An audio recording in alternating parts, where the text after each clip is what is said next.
Welcome friends, welcome in our channel. कहिए कैसे हैं आप सब। उम्मीद करती हूँ आपको ये मेरी स्टोरी एक्सप्लेनेशन पसंद आ रही हो। मैं सिर्फ स्टोरी ही शेयर नहीं करती बल्कि ऐसा फील भी करती हूँ जैसे अपने दोस्तों के साथ मैं स्टोरी या ड्रामा देख रही हूँ और उनके साथ ही डिस्कस कर रही हूँ। सिर्फ कहानी सुनाने में मुझे मजा नहीं आता। उम्मीद करती हूँ कि आप सबको मेरे साथ ड्रामा देखने में मजा आता हो। अपनी थॉट भी आप जरूर शेयर करें, कमेंट में लिख दीजिए। क्या लास्ट एपिसोड में आपने देखा था, अगर आपको याद हो, एमके को दूर से ही देख के पहचान लेता है। याई उसे हुकअप करता हुआ एक गर्ल के साथ पकड़ लेता है। उधर एमके चेरी को कहता है, चेरी मुझे कोई मिल गया है। चेरी अब ये सब ओवर हो गया है। ये सारी बातें वो चेरी को बता ही रहा होता है। तभी वहाँ याई पहुँच जाता है। को देखते ही चेरी को वहाँ से हटा देता है। याई कहता है, तुम ऐसा कैसे कर सकते हो। एमके कहता है, जैसा तुम्हें लग रहा है ऐसा कुछ भी नहीं है। याई कहता है, क्या तुम्हें लगता है मैं स्टूपिड हूँ, ब्लाइंड हूँ। तुम मेरे साथ ऐसा कैसे कर सकते हो। तुम ऐसा कैसे कर सकते हो। तुम्हारे पास ऑलरेडी कोई है। वो लड़की जो तुम्हारे साथ कैफे में थी वो तुम्हारी जूनियर नहीं है। तुम उसे धोखा कैसे दे सकते हो। और उसे जोर से धक्का देता है। कौन कहता है, तुम जैसा सोच रहे हो वैसा कुछ नहीं है, सब कुछ बिल्कुल अलग है। याई कहता है, जब ऐसा नहीं है तो फिर क्या है। वो कहता है, जब तुम्हारे पास कोई है तो तुम ऐसा उसके साथ कैसे कर सकते हो। तुम्हें उन सारी लड़कियों के साथ सॉरी फील नहीं होता। फिर उसे जोर से पंच करता है। मैन कॉन नीचे गिर जाता है। अब मेरे दिमाग में सवाल आता है, ये तुम कर क्या रहे हो और क्या पूछ रहे हो। तो ये पूछना चाहिए कि तुम मेरे साथ ऐसा कैसे कर सकते हो। तो सवाल ही गलत है। इसकी वजह से एमके गुस्से में आ जाता है और पूछता है, तुमने मुझे पंच किया, तुमने मुझे पंच क्यों किया। अगर मैं लड़कीबाज हूँ तो तुम भी लड़कीबाज हो। फिर तुम मेरे साथ ऐसा क्यों कर रहे हो। तुम मुझ पर नाराज हो या तुम उन लड़कियों के लिए मुझ पर नाराज हो, या फिर ऐसा है कि तुम मुझे पसंद करते हो इस वजह से नाराज हो। मुझे जवाब दो। याई अब आंसर नहीं दे पाता। वो खड़ा होके बस उसे देखता ही रह जाता है। बारिश होने लगती है, दोनों भीगने लगते हैं। याई कहता है, तुम नहीं चाहते कि मैं तुम्हारे पीछे आऊं तो मेरा वीडियो डिलीट कर दो, फिर मैं तुमसे दूर चला जाऊंगा। I hate you. और ये कहकर उसे फिर हिट करता है। इस बार एमके भी हिट करता है। उसे फिर हिट करने जाता है और पूछता है, क्या सच में तुम उन्हीं वीडियो के लिए मेरे पीछे आए हो, इसी वजह से नाराज हो। वो दोबारा हिट करने जाता है और अपने आप को रोक लेता है। याई कहता है, हाँ। वो चिल्ला के कहता है, अब मुझे कोई फर्क नहीं पड़ता कि तुम उस वीडियो को लीक कर दो। और ये कह के उसे धक्का देता है और वहाँ से जाने लगता है। एम के पीछे से चिल्ला कर बोलता है, अगर तुम चाहते हो कि तुम्हारा वीडियो मैं डिलीट कर दूं तो मेरे साथ मेरे घर चलो। याई की थॉट सुनाई देती है, मैं कौन से रियली क्या चाहता हूँ, मैं खुद कंफ्यूज हूँ। वो उसके घर चला जाता है। याई एमके को उसके घर में धक्का देता है और दोनों एक दूसरे के गले लग जाते हैं। याई एमके को गले लगकर बेतहासा किस करने लगता है।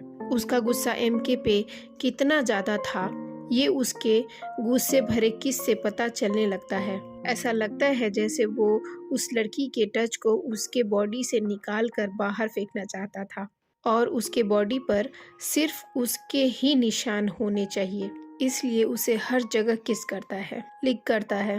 वो एमके को सोफे पे पटक देता है। एमके भी याई को अपने करीब खींच लेता है, जैसे वो बताना चाहता हो कि मैं भी तुम्हारा हूँ, तुम जो चाहे मेरे साथ कर सकते हो।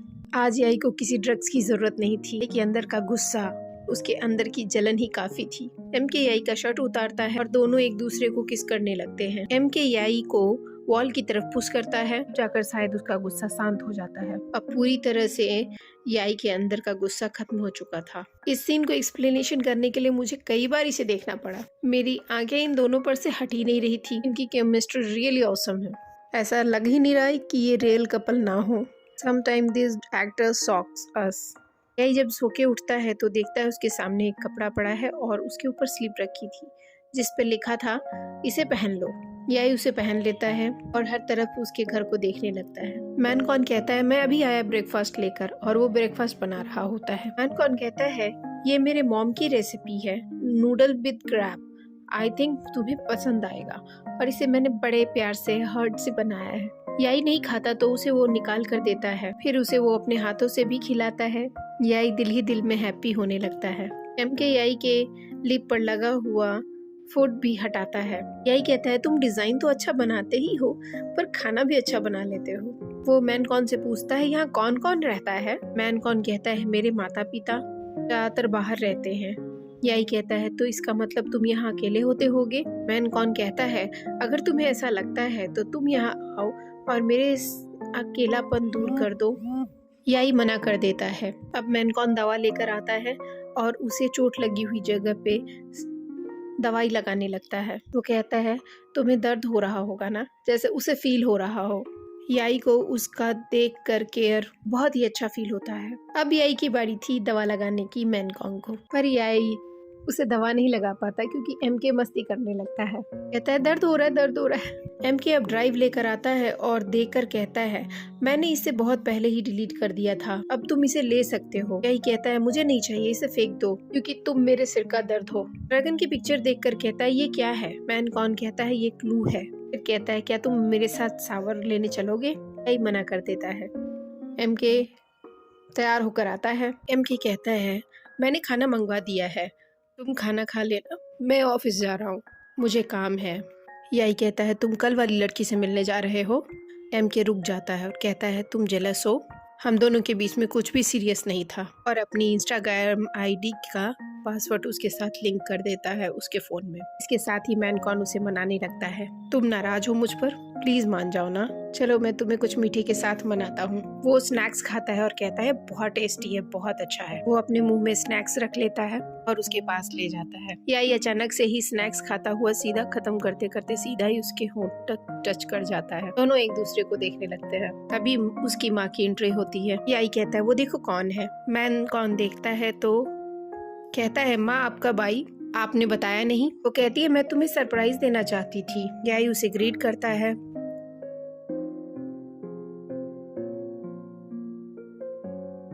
मैनकॉन याई को बाय बोलता है और वहाँ से अपनी मम्मी को लेकर नीचे चला जाता है। कहता है मैं दोपहर में आके मिलता हूँ 1 बजे तक। याई अब उठता है उनके चले जाने के बाद और घर में चारों तरफ देखता है। पेपर्स, फोटोज, घर, एक्सरसाइज करने वाली जगह, हर जगह वो देखता है। अभी उसकी निगाह एक पेपर पर पड़ती है और पार्क और पॉन्ग का फोन आ जाता है। वो उनसे बात करने लगता है, बताता है कि मैनकॉन के घर पर है वो और उनसे एक फेवर मांगता है। कहता है कि हेल्प करने के लिए आ जाए, साफ सफाई के लिए। दोनों ही हर तरह के डस्टर्स, मॉप करने वाली चीजें सारे लेके पहुंच जाते हैं। सब आपस में मस्ती करने लगते हैं और घर की साफ सफाई करने लगते हैं। तभी याई को याद आता है कि मैनकॉन 1 बजे आने वाला है और उसका ध्यान जाता है कि 1 बजने वाला है। वो तुरंत ही उन दोनों को वहां से भगा देता है और अकेले ही साफ सफाई करने लग जाता है। साफ सफाई करने के बाद वो अपने आप को कॉम्प्लीमेंट कर रहा होता है, तभी बेल बजती है। खुश होकर जाता है गेट खोलने के लिए तो सामने से सोहांग आती है। वो मैनकॉन के बारे में पूछती है, कहती है मुझे उसके घर से कुछ सामान लेना है। ये पूछता है तुम दोनों क्लोज फ्रेंड्स हो। हांग कहती है हम फ्रेंड्स भी हैं और हम बचपन से साथ में ही हैं, तो हम लोग चाइल्डहुड फ्रेंड हैं, ऐसा कह सकते हो। उसने तुम्हें बताया नहीं। और वो अपना सामान लेके चली जाती है। याई कबर्ड में मैनकॉन और हांग की तस्वीर देखता है और वो परेशान हो जाता है क्योंकि मैनकॉन ने बताया था वो उसकी जूनियर है बस। देखते हैं हांग किसी का रेस्टोरेंट में इंतजार कर रही होती है। अभी वो लड़की आ जाती है जिसको याई ने नोट्स दिया था। ये दोनों काफी क्लोज फ्रेंड्स हैं। उस लड़की का आज एग्जाम होता है। हांग पूछती है तुम्हारा एग्जाम कैसा रहा। बताती है बहुत हेक्टिक रहा, एक सीनियर की हेल्प से मैं एग्जाम दे पाई, वो बहुत हॉट है और सुंदर है। कहती है वो तुम्हें पसंद है। लड़की कहती है नहीं, अभी तो तुम सिर्फ हो, भी मुझे मैं बुला सकती हो। हांग से पूछती है तुम परेशान हो। हांग बोलती है हाँ। Family problems. हांग कहती है हाँ। कहती है चलो इन प्रॉब्लम्स को साइड करो, हम लोग खाना खाते हैं और मूड अच्छा मनाते हैं। साथ में खाना खाने लगती हैं। हांग उसे गिफ्ट देती है, वो खुश हो जाती है। उसको वो ब्रेसलेट पहनाती है, वो और खुश हो जाती है। ये हांग क्यूट पोज बनाओ, मुझे पिक्चर क्लिक करनी है तुम्हारी। हांग कहती है मेरे पास आ जाओ, हम दोनों साथ में खिंचवाते हैं। और दोनों साथ में बैठ के फोटो क्लिक करने लग जाती हैं। इधर याई इस बात को परेशान होता है याद करके कि मैनकॉन ने सिर्फ उसे अपना जूनियर बताया था। याई यूनिवर्सिटी में अवार्ड सेरेमनी हो रही होती है और नाम अनाउंस होने वाला होता है। वेट ही कर रहे होते हैं, तभी मैनकॉन वहाँ याई को देखता है और वो खुश हो जाता है। याई सबको एक्सक्यूज करके बाहर चला जाता है। मैनकॉन उसके पीछे आता है, कहता है तुम मुझे मिस कर रहे थे। याई तुम मुझे मिस कर रहे थे इसलिए तुम यहाँ आ गए। याई को गुस्सा और उदास देख करके वो उसे मनाते हुए कहता है चलो हम लोग हंग्री हैं तो खाना खा के आते हैं। उनसे रेस्टोरेंट में चलोगे। याई अचानक से पूछ बैठता है, हांग तुम्हारी गर्लफ्रेंड है? वो कहता है नहीं। मैन कौन कहता है, याई मुझे मेरी प्रॉब्लम से डील करने दो, फिर मैं तुम्हें सब कुछ बता दूंगा, मैं तुम्हें प्रॉमिस करता हूँ। याई कहता है, क्या तुम मुझे अभी नहीं बता सकते? इसका क्या मतलब तुम मुझे अभी नहीं बता सकते? क्या वो तुम्हारी इतनी फेवरेट है? कौन कहता है, याई मैं जल्द ही अपनी प्रॉब्लम से डील कर लूंगा। जब याई उसकी नहीं सुनता है तो कहता है, प्लीज वेट कर लो। याई कहता है, एक बात जो तुम्हारे बारे में बुरी लगती है, मैं तुम्हारे बारे में कुछ भी नहीं जानता। मैं तो इतना दूर हूँ कि मैं इन बातों पे तुम्हें एडवाइस तक भी नहीं दे सकता, मैं इसके लायक भी नहीं हूँ। मैन कौन कहता है, तो क्या मैं तुम्हें बता दूंगा तो तुम समझ पाओगे? याई कहता है, नहीं जानने से तो अच्छा ही होगा। मैन कौन कहता है, हाँ मेरी फियांसी है, यूनिवर्सिटी खत्म होने के बाद मुझे उससे शादी करनी पड़ेगी, इसके बावजूद कि हम लवर्स नहीं हैं। तुम अब क्या एडवाइस दोगे? याई कहता है, तुमने मुझे पहले क्यों नहीं बताया? मैन कौन कहता है, मैं तुम्हें खोना नहीं चाहता था। याई कहता है, तो तुम मुझे कब बताने वाले थे? शादी के अगले दिन, जब तुम अचानक से डिसअपियर हो जाते? याई कहता है, मुझे ये सब क्यों झेलना पड़ रहा है? सच बताने में तुम्हें इतनी दिक्कत क्यों होती है? तुम्हें पता है मॉन कौन, तुमसे मिलने से पहले मेरी लाइफ अकेली ही सही पर बहुत ही अच्छी थी। मैन कौन कहता है, अगर मेरे साथ तुम्हारा रहना तुम्हें इतना अनहैप्पी करता है, ट्रबल में रखता है, पेन देता है, तो तुम्हें मुझे छोड़कर चले जाना चाहिए। याई कहता है, हाँ जब प्रॉब्लम समझ में आए तो उसे हटा देना चाहिए। मैन कौन कहता है, मैं नहीं चाहता कि तुम भी मेरे साथ इस प्रॉब्लम में रहो। याई कहता है, रिलेशनशिप इतनी आसानी से नहीं टूटता। तुम कह सकते हो जो भी तुम्हारे दिमाग में चल रहा हो, जिससे मैं तुम्हारी मदद कर सकूं। कौन कहता है, मैंने तुम्हें अपनी प्रॉब्लम बताई, तुम कब से पूछे जा रहे थे मुझसे? याई तुम सिर्फ अपने फीलिंग के बारे में सोचते हो, तुम सेल्फिश हो, तुम्हें छोड़ा हुआ फील हो रहा है, नीच फील हो रहा है, तुम्हें स्ट्रेस होने का डर लग रहा है, पर तुम्हें क्या मेरी फीलिंग का एहसास है? तुमने उसके बारे में सोचा? तुमने सोचा कि मैं इन सारी प्रॉब्लम को कैसे कैरी करूं? तब से तुम मुझे बताने के लिए फोर्स किए जा रहे हो। बताओगे कब बताओगे? अब तुम बताओ, तुम इसे कैसे डील करोगे?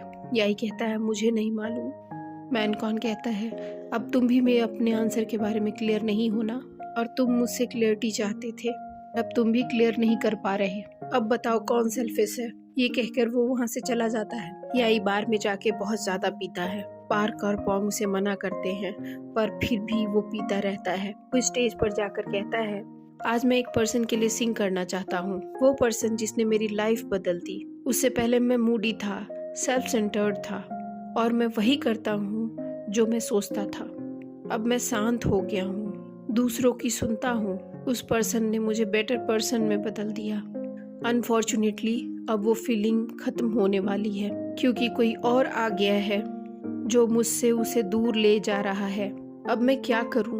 अब मैं सिर्फ इतना ही कर सकता हूं कि यहाँ खड़े होकर स्माइल करते हुए उसे जाने दूं, कि भी उसके पीछे पीछे वहाँ आ गया था। वो उसकी सारी बातें सुनता है। सॉन्ग में भी वो अपना दर्द बयां करता हुआ इन्हीं बातों को गाता है, और उसके साथ बिताई हुई हर बात को याद करता है। फिर लड़खड़ा कर नीचे गिर जाता है। याई बहुत पेन में था, और उसका पेन मैन कौन की आंखों में आंसू बनकर बह रहे थे। वो वहाँ से रोते हुए चला जाता है। यूनिवर्सिटी में अवार्ड सेरेमनी हो रही होती, क्योंकि पार्क, पोंग और नाइन याई का ख्याल रख रहे थे। याई इधर रेडी होता है और अपने कमरे में नाइन को सोया हुआ देखता है तो ऊपर से चादर फैला देता है और वहाँ से चला जाता है। नाइन स्माइल करता है, जैसे याई का केयर वो चाहता है और उसे वो मिल रहा हो। याई के फादर उसे ज्यादा ड्रिंक करने को मना करते हैं। कल उसे नाइन छोड़ने आया था। याई कहता है, यहाँ और भी कई रूम थे, फिर नाइन को मेरे ही कमरे में क्यों सुलाया? फादर कहते हैं, क्योंकि रात में कोई टेक केयर करने वाला तुम्हारा चाहिए था, तुम्हारी हालत बहुत खराब थी। ली आंटी उसे खाना खाने को कहती हैं, तो याई कहता है, आज से सेमेस्टर स्टार्ट हो रहा है, सो मुझे अपने दोस्तों से मिलना है, जाना पड़ेगा, कहकर चला जाता है। कॉलेज जाता है तो उसके दोस्त उससे पूछते हैं, तुम सैड क्यों दिख रहे हो? तुम तो हमेशा खुश रहते थे। याई कहता है, मैंने रात को ज्यादा पी ली थी, इस वजह से मेरी हालत खराब हो गई थी। मैन कौन का मैसेज आता है, तुम कहाँ हो? याई उसका कोई रिप्लाई नहीं करता।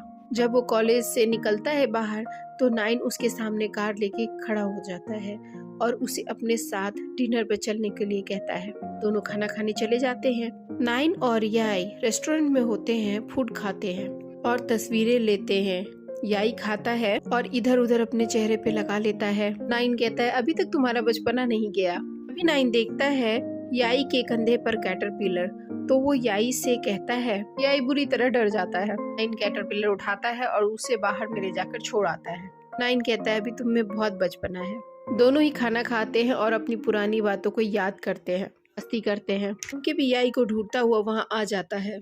जब वो याई को देखता है तो उसे ऐसा फील होता है जैसे नाइन याई को किस कर रहा हो। और इसके साथ ही एपिसोड खत्म हो जाता है। अगर आपको एक्सप्लेनेशन मेरी पसंद आई हो और मेरे साथ इस वीडियो में मज़ा आया हो तो प्लीज़ लाइक कीजिए, शेयर कीजिए, सब्सक्राइब कीजिए। और हाँ, ये ज़रूर बताइएगा इस वीडियो का आपको कौन सा पार्ट फेवरेट लगा। Thank you.